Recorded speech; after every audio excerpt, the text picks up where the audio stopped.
Today we are studying about Dalton's atomic theory. John Dalton is a great scientist. In 1808, he was proposed atomic theory. In this atomic theory, which was a turning point in the study of matter. According to the Dalton's atomic theory, यहाँ पे कुछ postulates दिए हुए हैं. ये postulates हम one by one describe करेंगे. तो फर्स्ट जो according to the Dalton's atomic theory, all matter whether an element, a compound और a mixture is composed of a small particle called atoms. This postulates first जो हमारा postulate है वो ये दिया है कि all matter is a made of a very tiny particles called atom. जो भी हमारा जितने भी टाइप के मैटर है ना, एक्सेप्ट हमने देखा था लाइट को छोड़कर जितने भी हमारे मैटर है वो क्या करते हैं, small tiny particles, that is called atom.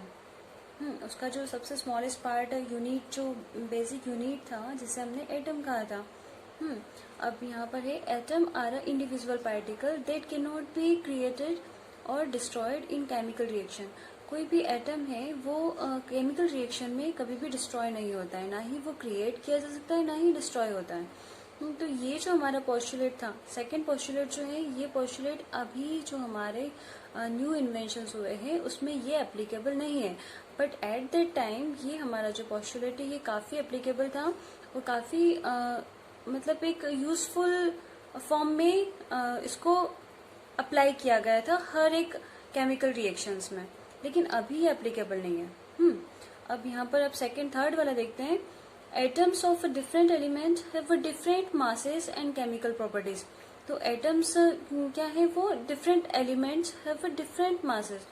जितने भी टाइप के एटम्स हैं आप देखते हैं सबका एक डिफरेंट मास होता है और केमिकल प्रॉपर्टीज को वो शो करते हैं. जैसे एग्जांपल में हमने लिया हाइड्रोजन. हाइड्रोजन क्या है, एक हाइड्रोजन में अगर ये हमारा हाइड्रोजन गैस है, इसमें हाइड्रोजन की एक अलग प्रॉपर्टी होती है. ऐसे ही ऑक्सीजन की एक अलग प्रॉपर्टी है. नाइट्रोजन की एक अलग प्रॉपर्टीज होती है.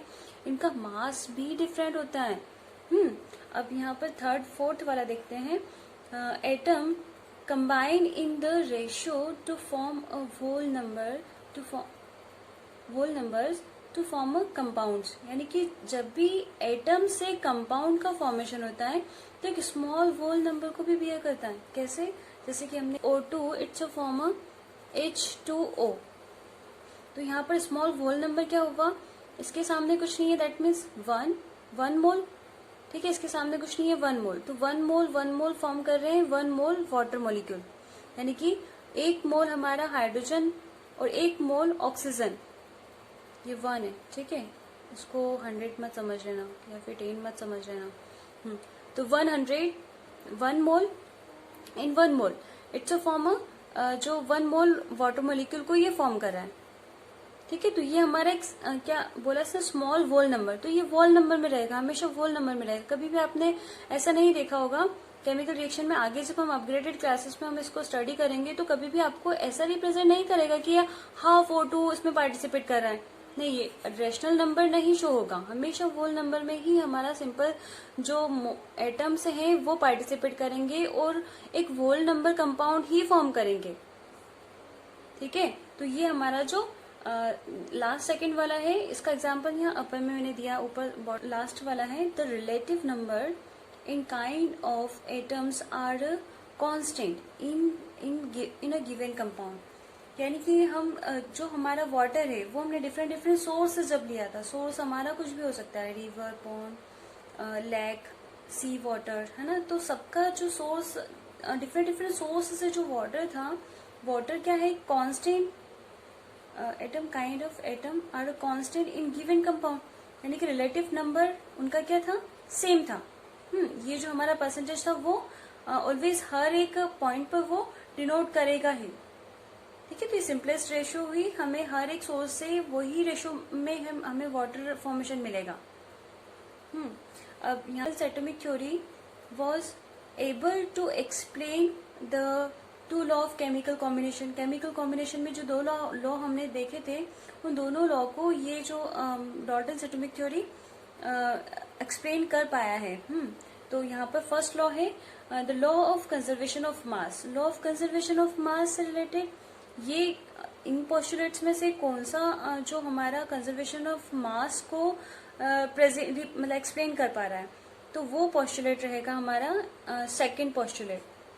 तो यहाँ पर है atoms are individual particles that can not be created nor be destroyed in a chemical reaction. तो यहाँ पर जो कंजर्वेशन ऑफ मास, मास हमारा वो क्या रहेगा, इक्वल रहेगा। रिएक्टेंट में देखें और हमारा बाय प्रोडक्ट भी देखें तो दोनों का मास क्या रहेगा, सेम रहेगा।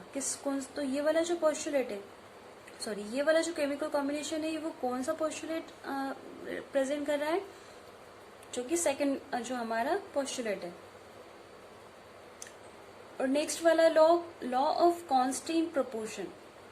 तो लॉ ऑफ कांस्टेंट प्रोपोर्शन देखो यहाँ पर जो हमारा ये, तो लॉ ऑफ कांस्टेंट प्रोपोर्शन ये एक वोल नंबर वाला रहेगा, ठीक है। ये जो हमने सेकंड वाला ये दिया, combine in the ratio of the small whole number in the form of compounds.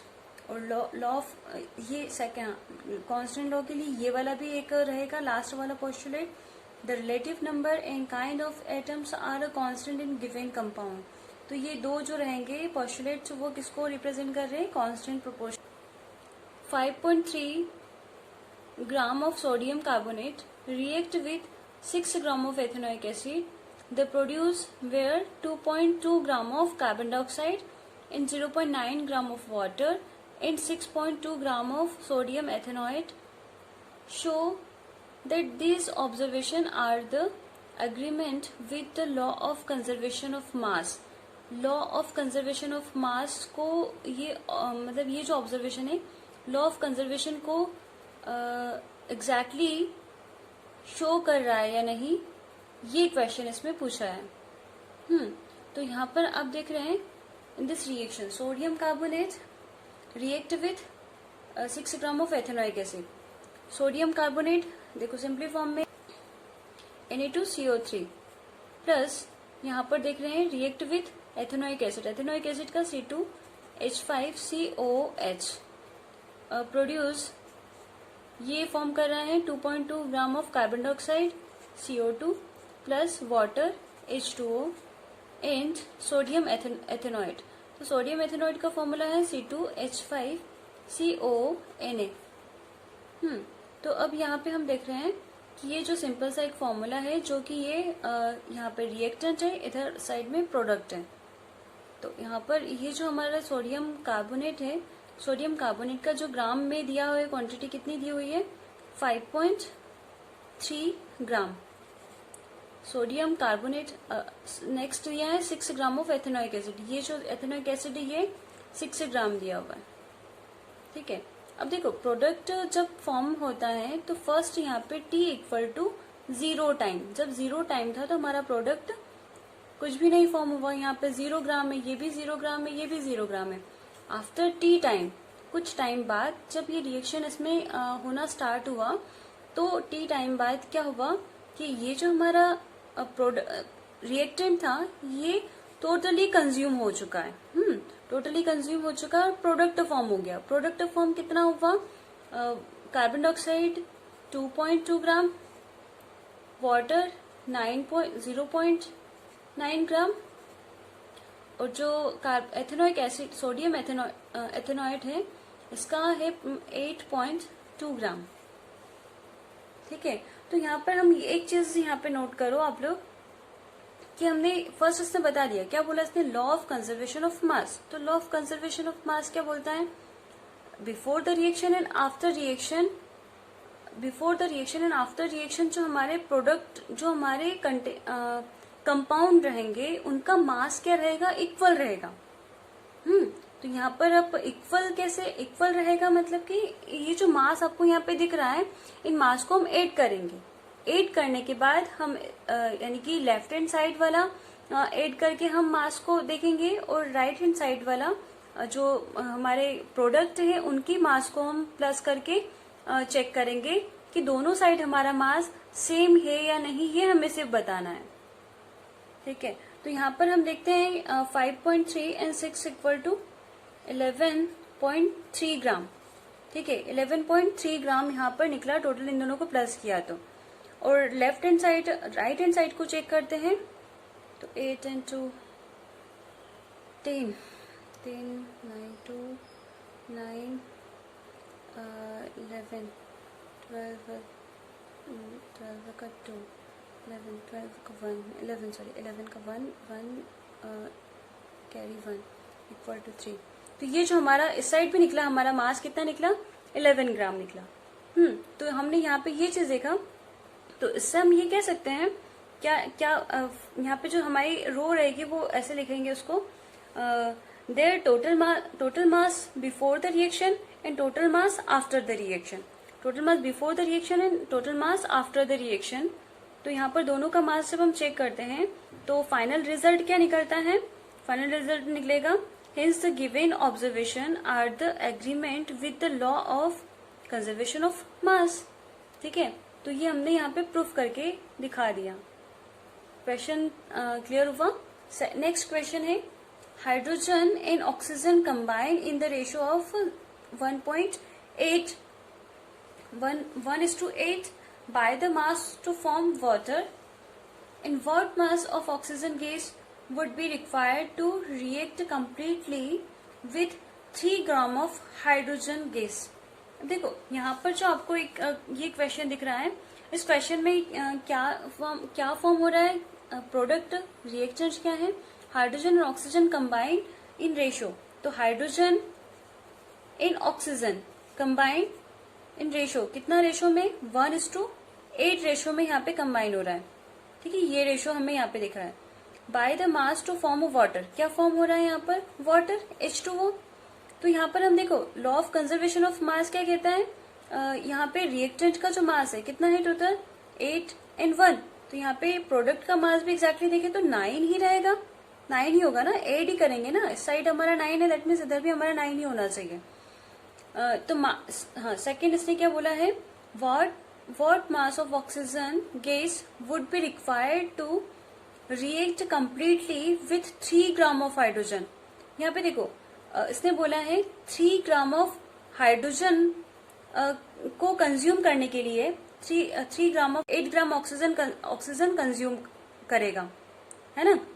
तो ऐसे ही हम अगर 3 ग्राम ऑक्सीजन ले, ठीक है, 3 ग्राम ऑक्सीजन ले तो ये कितना होगा, 3 × 8, और जो प्रोडक्ट फॉर्म होगा 9 × 3। ठीक है, तो ये जो हमारा दिख रहा है यहाँ पे 3 है ना, तो यहाँ पे 3 ग्राम हाइड्रोजन था तो 8 ग्राम, यानी कि टोटल हम देखते हैं तो 8 3 24 ग्राम ऑक्सीजन कंज्यूम करेगा, किसको, 3 ग्राम ऑफ हाइड्रोजन को, है ना। जो प्रोडक्ट फॉर्म हो रहा है 9 3 27 ग्राम। ठीक है, तो यहाँ पे जो आंसर आएगा आपका, क्या आंसर है, the oxygen is required to react completely with 3 gram of hydrogen gas is 3 × 8 gram equal to 24 gram. ठीक है, ये जो हमारा है फाइनल आंसर इसका ये आया। क्लियर हुआ। सेकंड नेक्स्ट क्वेश्चन है, which postulates of Dalton's atomic theory is result of the law of conservation of mass। तो कंजर्वेशन ऑफ मास को रिप्रेजेंट करने वाला जो पोस्टुलेट्स हैं, डाल्टन्स एटॉमिक थ्योरी के जो पोस्टुलेट्स हैं, वो कौन सा पोस्टुलेट आपको शो कर रहा है। तो यहाँ पर आप देख रहे हैं which postulates Dalton atomic theory. तो डाल्टन्स एटॉमिक थ्योरी में हम चेक करेंगे जो कि law of conservation of mass, conservation mass मैंने बताया था आप लोगों को, तो इसका आंसर क्या जाएगा आपका, the postulates of Dalton atomic theory which is the result of the law of conservation of mass, there is जो हमारा कंजर्वेशन मास कौन सा है, ये सेकंड जो पोस्टुलेट है इसे हम एज इट इज इसमें लिख देंगे। ठीक है, यहाँ पर ये जो सेकंड वाला पोस्टुलेट है ये एज इट इज यहाँ पे आंसर के फॉर्म में आ जाएगा। क्या है इसमें, atoms are individual particle that can not be created nor be destroyed in a chemical reaction. तो ये आंसर यहाँ पर हम लिख लेंगे इसको। और लास्ट क्वेश्चन दिया है इसमें, which postulate of Dalton's atomic theory can explain the law of definite proportion. तो डेफिनेट प्रोपोर्शन को रिप्रेजेंट करने वाला पोस्टुलेट कौन सा है डाल्टन्स एटॉमिक थ्योरी में, जो पोस्टुलेट, तो वो हमारा आंसर रहेगा इसका the relative number in kinds of atom are constant in given compound. तो यहाँ पर क्या क्वेश्चन क्या है, लॉ ऑफ डेफिनेट प्रोपोर्शन। तो डेफिनेट प्रोपोर्शन को कौन रिप्रेजेंट कर रहा है, डेफिनेट प्रोपोर्शन को देख रहे हैं हम यहाँ पे, ये अब दिख रहा है आपको, the relative number in kinds of atom are constant in a given compound. Given compound में जो भी हमारा रेशियो है वो क्या रहेगा, सेम ही रहेगा ना, ठीक है। तो ये हमारा जो लास्ट वाला जो प्रोपोर्शन लास्ट वाला जो पोस्टुलेट है वो यहाँ पे इसका आंसर होगा, ठीक है। तो आप लोग इसे कवर कंप्लीट कर लेना, और आज के लिए इतना ही। Next day next topic. Thank you, have a nice day.